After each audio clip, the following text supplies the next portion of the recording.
Breaking.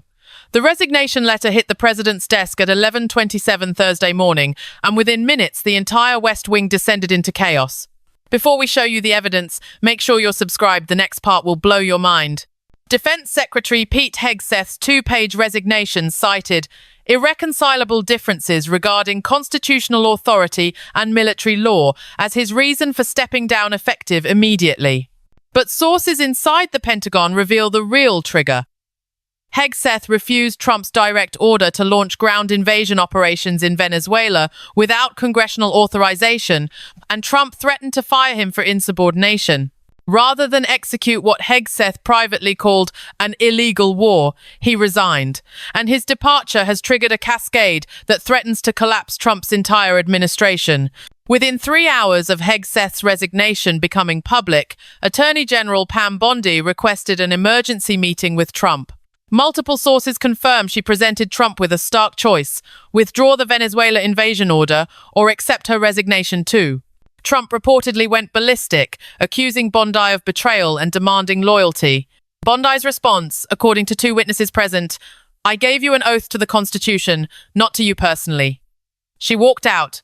By Thursday evening, White House insiders were confirming Bondi had drafted resignation paperwork and was consulting with personal attorneys about potential legal exposure if she remains in an administration she believes is committing constitutional violations. Treasury Secretary Scott Bessent is also reportedly on the brink. During emergency cabinet meetings this week, Bessent warned that continued constitutional crises would trigger economic collapse as international investors lose confidence in American governance. Trump dismissed his concerns as Wall Street panic.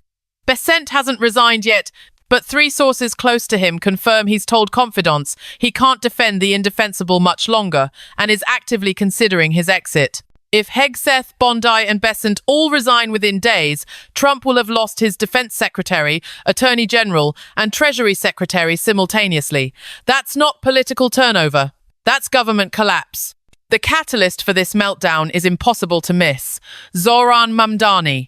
The evidence package his legal team provided to Congress included authenticated recordings of Trump ordering military strikes, despite explicit warnings from cabinet members that such actions violated constitutional war powers.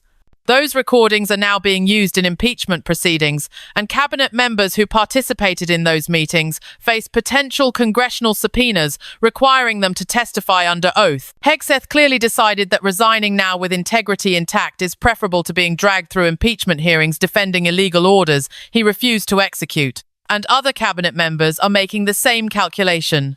Congressional Republicans are panicking. Without a functional cabinet, Trump's ability to govern evaporates. Senate Majority Leader John Thune held emergency meetings with senior Republicans Thursday afternoon, discussing whether they need to intervene to stabilize the executive branch. But here's their impossible dilemma. If they pressure cabinet members to stay, they're asking them to participate in potentially illegal activities. If they support resignations, they're admitting Trump's administration is illegitimate. There's no politically safe position, and Mamdani, who created this crisis by documenting Trump's constitutional violations, is watching the entire structure collapse exactly as he predicted. Late Thursday night, leaked signal messages from a group chat among 5 cabinet members show officials discussing mass-coordinated resignation to send an unmistakable message that this administration has lost its constitutional bearings. The leak was clearly intentional, designed to pressure Trump by showing his own cabinet is in open revolt. One message reportedly stated, "If we all go together, he can't claim this is one disgruntled official." It becomes a vote of no confidence from his entire senior team.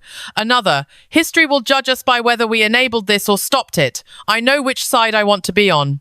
International reaction has been swift and damning. NATO allies held emergency consultations Thursday to assess whether the United States remains a reliable security partner if its defense secretary resigns rather than execute presidential orders.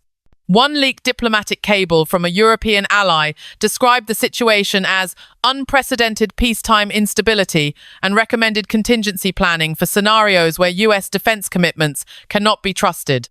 That's America's closest military partners openly questioning whether they can rely on US defense agreements. Trump's cabinet crisis has become a global security emergency.